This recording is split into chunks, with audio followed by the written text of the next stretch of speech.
Jolis arbres autour de vous, non? Agréable de se promener là, n'est-ce pas? Détendant même. Reposant, oui. Et pourtant, ces bosquets ne sont pas ici juste pour votre plaisir. Oui, certes, en partie.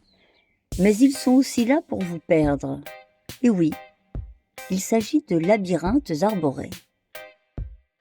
À Diverty Park, c'est une manie d'en proposer dans tous les coins, des labyrinthes. Pourquoi donc? Eh bien parce que Flavien, le créateur de ce parc insolite, en est passionné. Pas juste intéressé par leur tracé, également par leur passé. C'est que les labyrinthes en ont un passionnant. Écoutez donc. Il était une fois un roi, Minos. Il était une fois un monstre, le Minotaure. Le premier décida d'enfermer le second dans un labyrinthe pour qu'il ne nuise à personne. Pour qu'il y reste, il fallut le nourrir. De quoi? De jeunes Grecs, puisque de mythologie grecque il s'agit.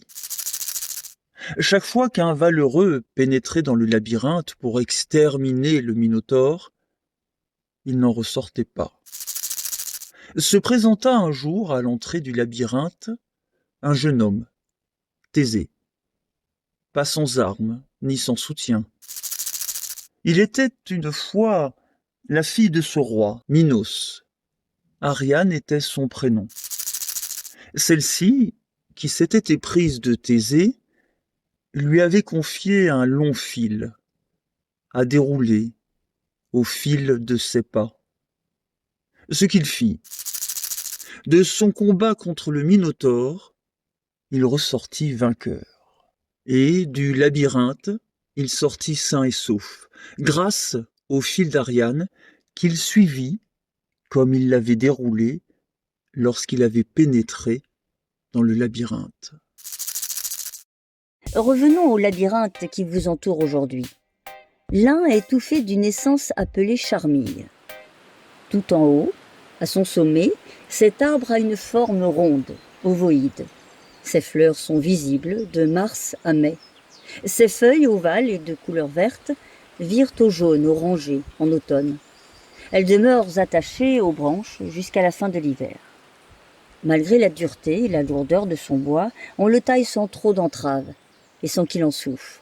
Il est donc un bon candidat pour former des haies parfois très hautes.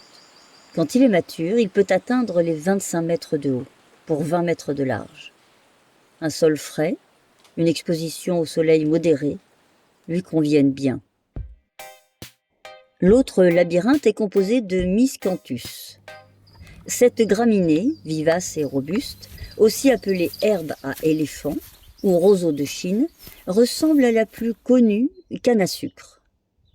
Elle vient des marais et flancs des collines d'Afrique et d'Asie du Sud. Certaines grandissent par le biais de rhizomes et peuvent donc s'avérer envahissantes. Elle peut atteindre 3 ou 4 mètres de haut, mais aussi ne pas dépasser 35 cm. Il faut dire qu'il y en a une vingtaine de variétés différentes.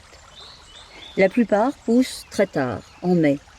Vert, jaune, orange, rouge, marron, son feuillage évolue en termes de jolies couleurs. Les cannes se développent pendant l'été. À l'automne, éclosent les fleurs. Jusqu'à la fin de l'hiver, des épis soyeux la décorent. Alors, vous avez deviné, bien sûr, lequel est le labyrinthe de Charmille et lequel est celui de Miscanthus, n'est-ce pas? Dans lequel préférez-vous vous perdre ?